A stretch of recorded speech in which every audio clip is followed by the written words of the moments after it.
Assalamualaikum warahmatullahi wabarakatuh. Baiklah, saya Hanifah Anisya Yualita, NIM saya 5021834. Akan membacakan resume dari kelompok pertama sampai kelompok 13, yaitu mengenai manajemen risiko perbankan syariah.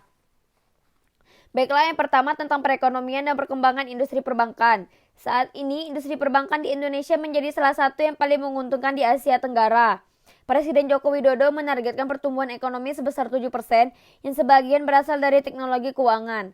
Maraknya perusahaan vintage makin intensif dan menantang ruang perbankan tradisional, namun ada banyak pelengkap, kata pemerintah. Vera Evelyn, CFO Bank Danamon, menekankan bahwa kolaborasi dengan perusahaan vintage adalah kunci dan banknya benar-benar berusaha menggunakan teknologi untuk meningkatkan analisis data dan mengotomisasi proses. B. Pengertian resiko dan manajemen resiko. Menurut Kamus Besar Bahasa Indonesia, resiko adalah kemungkinan terjadinya peristiwa yang dapat merugikan perusahaan. C. Peran manajemen resiko. Mengelola resiko bertujuan memaksimalkan kemampuan perusahaan dalam mencapai sasaran usaha. Beberapa resiko yang dapat terjadi dalam perusahaan yang akan mempengaruhi kelangsungan hidup dari bisnis tersebut diantaranya yaitu resiko reputasi, resiko pasar, resiko kredit, dan resiko operasional. D. Proses manajemen risiko yang meliputi 1. Identifikasi, 2. Pengukuran, 3. Pemantauan, 4. Pengendalian. Kelompok kedua yaitu pengenalan Basel Accord. Basel pertama yaitu diperkenalkan pada tahun 1988 dengan persyaratan modal minimum ditetapkan sebesar 8% dari risiko aset yang disesuaikan. Accord diterima di seluruh dunia oleh lebih dari 100 negara dan England tahun 2005, menunjukkan penerimaan umumnya oleh sebagian besar bank secara global sejak tahun 1988. Penerapan Basel Accord 1 di sejumlah besar negara di dunia meningkatkan ketahanan sistem perbankan internasional melalui peningkatan standar modal. Basel Accord dirumuskan sebagai tanggapan terhadap krisis keuangan tahun 1970-an. Basel kedua yaitu tujuan utama Basel kedua adalah menjamin solidaritas sistem keuangan dengan memastikan bahwa bank-bank secara tepat dan proporsional dikapitalisasi sehubungan jumlah risiko yang berbeda faktor. Basel ketiga yaitu yang berguna dimuat dalam Volckmers tahun 2010, sejumlah modifikasi dilakukan terhadap modal minimum, perhitungan kebutuhan termasuk modal makroprudensial dan mikroprudensial, yang lebih konservatif aturan, persyaratan tambahan, berdasarkan risiko likuiditas, juga diperkenalkan kepada counterbank membangun leverage yang berlebihan dengan casing likuiditas yang tidak mencukupi. Basel Accord menentukan bahwa semua bank di bawah yurisdiksinya memiliki sistem dan proses yang tersedia untuk modal mereka penilaian kecukupan. Makalah ketiga yaitu tentang risiko kredit. Menurut Hardanto tahun 2006, risiko kredit adalah risiko kerugian yang berhubungan dengan peluang gagal memenuhi kewajiban pada saat jatuh tempo. B. Jenis-jenis risiko kredit. Menurut Counterparty dibagi menjadi 3 kelompok, yaitu risiko kredit pemerintahan, risiko kredit korporat, dan risiko kredit konsumen. C. Prinsip Islamic Financial Service Board adalah suatu lembaga internasional yang didirikan pada tahun 2002 yang berfungsi sebagai lembaga pengatur dan pengawas yang mengembangkan dan menetapkan standar internasional jasa industri keuangan. D. Batas maksimum penyaluran dana yaitu bahwa penerapan prinsip kehati-hatian dalam penyaluran dana perlu dilakukan antara lain dengan penyebaran portofolio penyaluran dana yang diberikan agar risiko penyaluran dana tersebut tidak terpusat pada nasabah penerima fasilitas atau sekelompok nasabah penerima fasilitas tertentu. D. Penerapan manajemen risiko, yaitu internal information and objective setting, 2. Risk identification, 3. Risk assessment, 4. Risk response, 5. Control activities, 6. Information and communication, 7. Monitoring and evaluation. E. Sistem pengendalian internal. Peraturan Bank Indonesia Nomor 518/PBI/2003 tanggal 19 Mei tahun 2003 tentang penerapan manajemen risiko bagi bank umum mewajibkan untuk menerapkan manajemen risiko seefektif dalam upaya meningkatkan good corporate governance dan manajemen risiko pada industri perbankan. Penjelasan kualitas aset. Dalam rangka memelihara kelangsungan usahanya, bank perlu tetap mengelola dan eksposur kreatif yang memadai dan menjaga kualitas aset. Mitigasi risiko kredit, yaitu protection risiko kredit, monitoring aset customer, collection of non-performing loans, restrukturasi pembiayaan adalah sebuah langkah dan strategi penyelamatan pembiayaan sebagai upaya bank dalam memperbaiki posisi pembiayaan dan keadaan keuangan dengan jangkauan menjadikan kembali pembiayaan tersebut. Yang keempat yaitu manajemen risiko pasar dan risiko likuiditas. Pengertian risiko pasar yaitu merupakan kondisi yang dialami oleh suatu perusahaan yang disebabkan oleh perubahan kondisi dan situasi pasar di luar dan dari kendali perusahaan. Risiko inherent pada manajemen risiko pasar yaitu risiko inherent merupakan risiko yang melekat pada kegiatan bisnis bank. Risiko pasar adalah pada posisi neraca dan rekening administratif termasuk transaksi derivatif akibat kondisi pasar. Prinsip-prinsip IFSB pada manajemen risiko pasar. Yang pertama, LKS hendaknya harus sudah mempunyai suatu kerangka kerja tentang manajemen risiko pasar. LKS hendaknya sudah mempunyai suatu kerangka kerja manajemen risiko pasar. D. Penerapan manajemen risiko pasar pada manajemen risiko pasar. Kebijakan risiko pasar ditetapkan dan disetujui oleh direksi dan dilaporkan kepada Dewan Komisaris di mana dalam pelaksanaannya ditentukan dalam rapat eksekutif dan liabilitas komrade. Sistem pengendalian internal pada manajemen risiko pasar. Pengendalian internal merupakan suatu mekanisme penguasaan yang ditetapkan oleh manajemen bank secara berkesinambungan. Pengertian risiko likuiditas. Risiko yang timbul akibat ketidakmampuan bank dalam memenuhi kewajibannya kepada nasabah ketika telah jatuh tempo. Risiko inherent pada manajemen risiko likuiditas. Dalam menilai risiko likuiditas inherent, indikator yang digunakan adalah komposisi atau kewajiban dan transaksi rekening administratif, konservatif, aset, dan kewajiban pada kebutuhan pendanaan dan akses sumber pendanaan. Prinsip ISB pada manajemen risiko likuiditas yaitu LKI hendaknya sudah mempunyai kerangka kerja manajemen likuiditas. LKI hendaknya mengkonsumsi risiko likuiditas sebanding dengan kemampuan akses. LKI hendaknya mempunyai suatu kerangka kerja termasuk laporan. Penerapan manajemen risiko pada manajemen risiko likuiditas yaitu identifikasi, pengukuran, pengendalian. Yang kelima yaitu manajemen risiko operasional. Pengertian risiko operasional adalah risiko yang disebabkan ketidakcukupan dan ketidakberfungsinya proses internal, kesalahan manusia, kegagalan sistem atau adanya problem eksternal yang mempengaruhi operasional bank. Risiko inherent pada manajemen risiko operasional. Risiko inherent adalah risiko yang terjadi karena tidak adanya pengendalian internal. Prinsip-prinsip IFSB pada manajemen risiko operasional yaitu transaksi, akuntabilitas, profesional, dan kewajaran. Kategori risiko operasional. Risiko operasional dapat dibagi menjadi subkategori kegagalan operasional internal seperti kekurangan pengawasan. Yang kedua, kesalahan manusia seperti niat jahat dan penipuan. Risiko sistem seperti kerusakan data, kesalahan pemrograman. 4. Kejadian eksternal seperti bencana alam. Yang kelima, risiko hukum yang berasal dari ketidakpastian hukum. Frekuensi versus dampak. Yang satu, low frequency, low impact. Low frequency, high impact. High frequency, low impact. High frequency, high impact. Penerapan manajemen risiko operasional. 1. Pengawasan aktif Dewan Komisaris dan Direksi. 2. Kecukupan kebijakan, prosedur, dan penerapan limit. 3. Kecukupan proses identifikasi, pengukuran, pemantauan, dan pengendalian risiko. 4. Prosedur dan penetapan limit risiko. Sistem pengendalian internal, yaitu A. Pengendalian akuntansi, B. Pengendalian administrasi.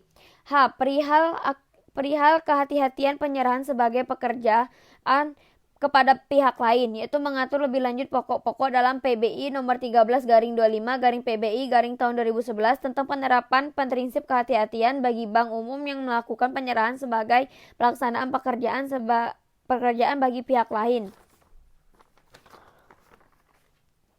Makalah yang keenam yaitu tentang resiko manajemen hukum. Resiko hukum adalah resiko dari ketidakpastian tindakan atau tuntunan hukum, atau ketidakpastian dari pelaksanaan atau interpretasi dari kontrak, hukum, atau peraturan, yaitu resiko hukum merupakan terkait dengan resiko bank yang menanggung kerugian sebagai akibat adanya tuntunan hukum.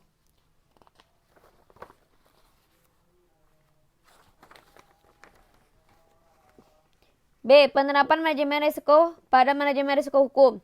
Bank memastikan kecukupan proses identifikasi, pengukuran, pemantauan, dan pengendalian risiko serta informasi manajemen risiko untuk menghindari kemungkinan keguguran hukum.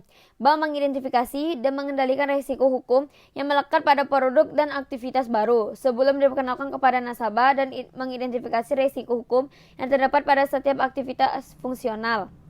C. Sistem pengendali internal. Pengelolaan risiko hukum dilakukan dengan cara mengidentifikasi dan melakukan pengendalian atas risiko hukum yang melekat dalam produk, aktivitas baru, bank. Dalam rangka pengendalian risiko hukum, divisi corporate lagi melakukan strategi risiko hukum yang berfokus kepada 3 faktor sebagai berikut: litigasi, kelemahan, dan faktor ketiadaan.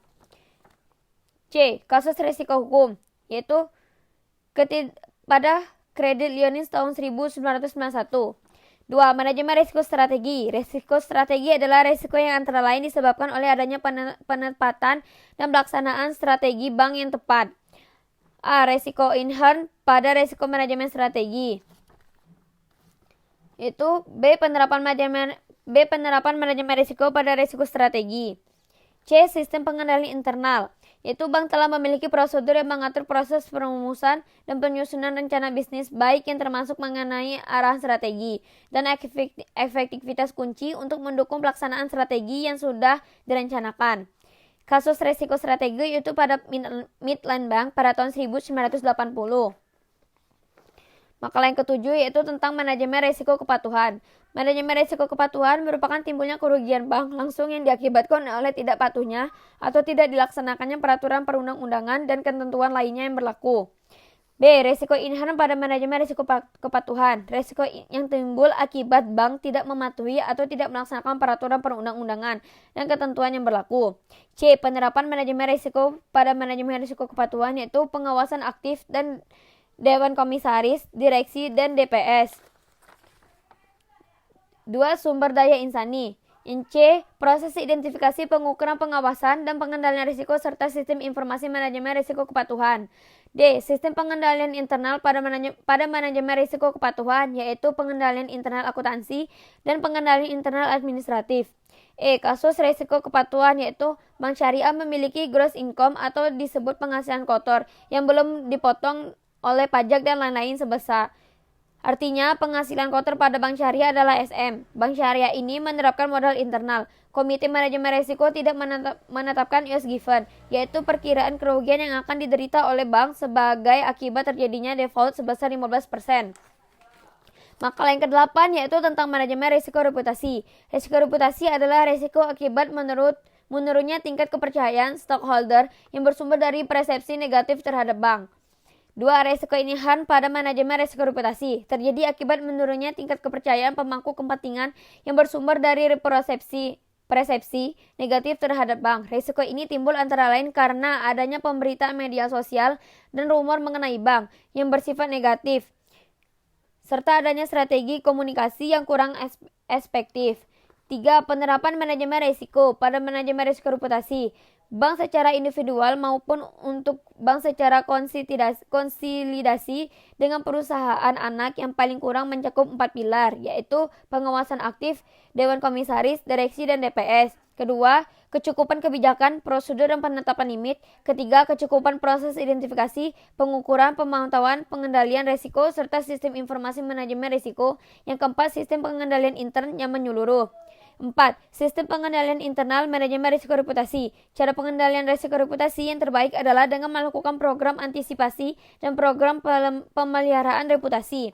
Yang kelima, kasus risiko reputasi yaitu pada PT Bank Mandiri Tbk atas kasus pembobolan dana nasabah dengan mode skimming mesin ATM. Akibat kasus itu, reputasi Bank Mandiri telah tercoreng karena keamanannya kurang dan nasabah atau masyarakat ia pindah ke tempat yang aman. Makalah ke-9 tentang kebijakan layanan nasabah prima. Pengertian pelayanan prima merupakan terjemahan dari istilah excellent service yang artinya secara harfiah berarti pelayanan yang sangat baik atau pelayanan baik. Pelayanan nasabah adalah rangkaian kegiatan sikap dan perilaku petugas bank dalam menerima kehadiran atau berkomunikasi dengan nasabah secara langsung maupun tidak langsung. Yang B. Konsep pelayanan prima. Konsep dari dalam memberi pelayanan dan menjalin hubungan dengan nasabah berupa 1. Sikap mental positif, 2. Orientasi kepuasan nasabah dan mengenal nasabah, 3. Terhadap waktu. C. Dasar-dasar pelayanan nasabah, yaitu agar pelayanan nasabah yang diberikan terdapat dapat memuaskan nasabah, maka seorang CS harus memiliki dasar-dasar pelayanan yang kokoh. Maka pelayanan yang diberikan akan berkualitas jika setiap CS dibekali dasar-dasar pelayanan. D. Kualitas pelayanan jasa bank. 1. Bentuk fisik. 2. Kehandalan. 3. Ketanggapan. 4. Jaminan. 5. Timpoti. B. 2. Manajemen risiko pada aspek-aspek tertentu, yaitu risiko dibedakan dengan dua kelompok besar, yaitu systematic risk dan yang tidak sistematik. 1. Risiko likuiditas. 2. Risiko pasar. 3. Risiko kredit. 4. Risiko operasional. 5. Risiko kepatuhan. 6. Risiko hukum. 7. Risiko reputasi. 8. Risiko strategis. 9. Risiko timbal hasil. 10. Risiko investasi. B. Manajemen risiko timbal hasil. Risiko timbal hasil serupa dengan risiko tingkat suku bunga yang terdapat di bank konvensional. C. Manajemen risiko investasi. Tahapnya adalah 1. Menetapkan kebijakan investasi. 2. Melakukan analisis sekuritas. 3. Membentuk portofolio. 4. Merevisi portofolio. 5. Evaluasi kerja portofolio. Manajemen risiko prima, pelayanan prima, yaitu risiko strategis, risiko kepatuhan, risiko operasional, risiko finansial, risiko reputasional. Makalah ke-10 yaitu tentang Enterprise Risk Management. Kerangka Enterprise Risk Management yaitu dirancang untuk mendukung kedalaman dan keluasan kegiatan RM. 2. Pengertian Enterprise Risk Management, sebuah proses yang dipengaruhi oleh dewan entitas direksi, manajemen, personil lainnya, diterapkan dalam pengaturan strategi dan di seluruh perusahaan yang dirancang untuk mengidentifikasi kejadian potensial yang dapat mempengaruhi entitas dan mengelola risiko berada dalam risk effect untuk memberikan jaminan mengenai pencapaian tujuan. Profil risiko yaitu memiliki tujuan untuk menginformasikan risiko-risiko yang melekat pada setiap aktivitas bank dan sistem kontrol terhadap risiko-risiko tersebut. Struktur modal dan pengelolaan modal, suatu ukuran keuangan antara utang jangka pendek, utang jangka panjang, dan modal sendiri dalam melakukan kegiatan perusahaan.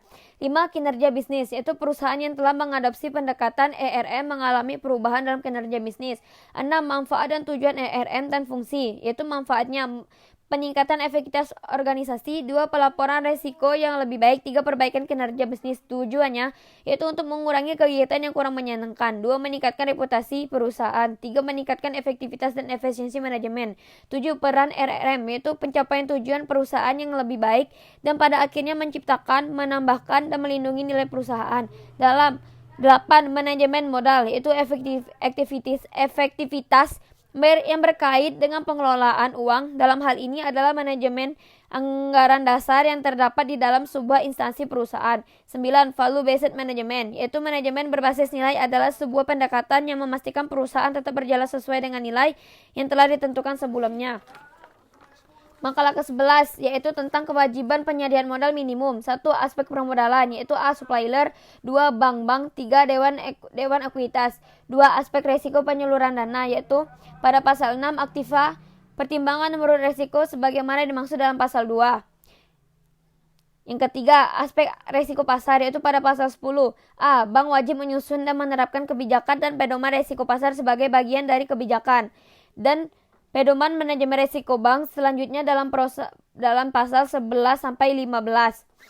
Sistem penilaian tingkat kesehatan lembaga keuangan Islam yaitu A. Urgensi penilaian tingkat kesehatan. Penilaian tingkat kesehatan Bank Indonesia sampai saat ini garis besar didasarkan faktor kapital, aset, manajemen, earning, likuiditas.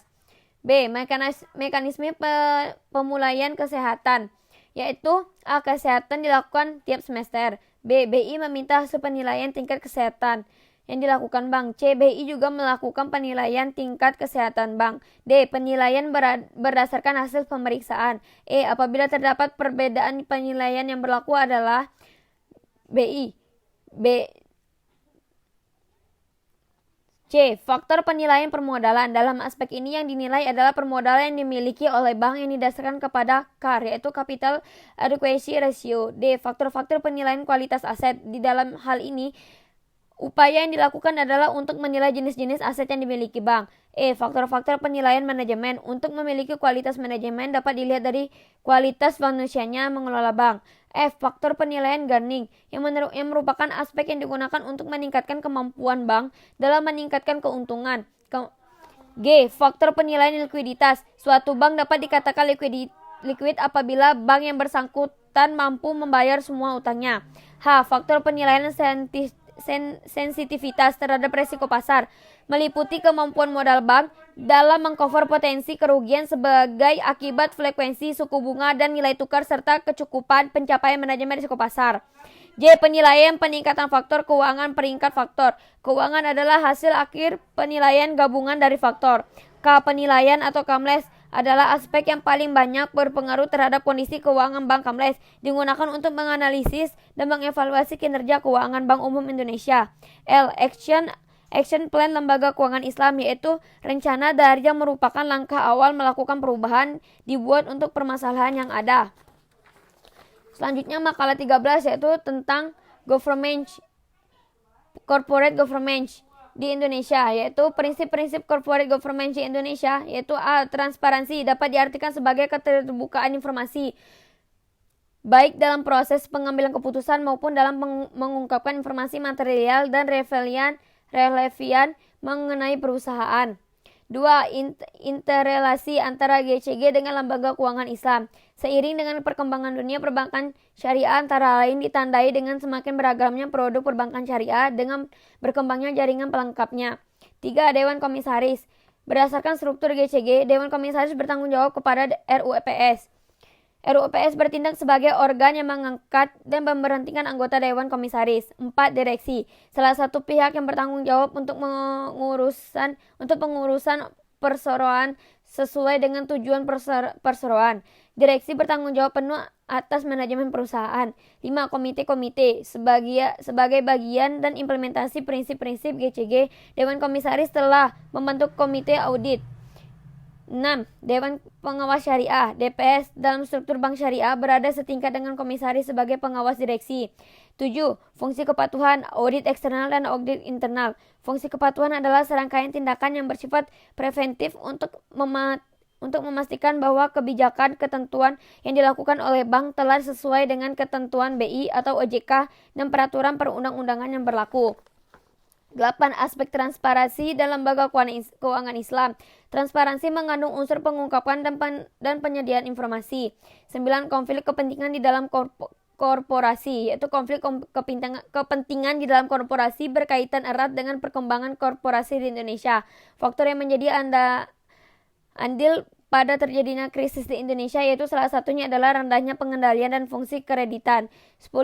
Antil usaha syariah dan good corporate government, yaitu pelaksanaan tugas dan tanggung jawab. Pelaksanaan tugas dan tanggung jawab DPS, pelaksanaan prinsip syariah, penyuluran dana kepada nasabah, transparansi kondisi keuangan dan keuangan. 11. Penilaian pelaksanaan good corporate government. Belum mampu mengurangi manipulasi laporan-laporan keuangan yang dipublikasikan. 12. Laporan pelaksanaan good corporate government lembaga keuangan Islam, yaitu konsistensi atau komitmen dalam penerapan GCG, aspirasi implementasi GCG, kelengkapan kebijakan dan manual GCG. 13. Laporan pelaksanaan GCG, unit usaha lembaga keuangan Islam, yaitu di dalam perusahaan yang dikelola agar dapat menghasilkan kinerja yang baik semua pihak yang terlibat dalam perusahaan tersebut dalam menjalankannya sesuai dengan nilai moral yang ditetapkan demi tercapaian tujuan dari perusahaan tersebut. Baiklah, sekian hasil dari resume yang saya buat. Apabila ada kesalahan kata mohon dimaafkan. Wassalamualaikum warahmatullahi wabarakatuh.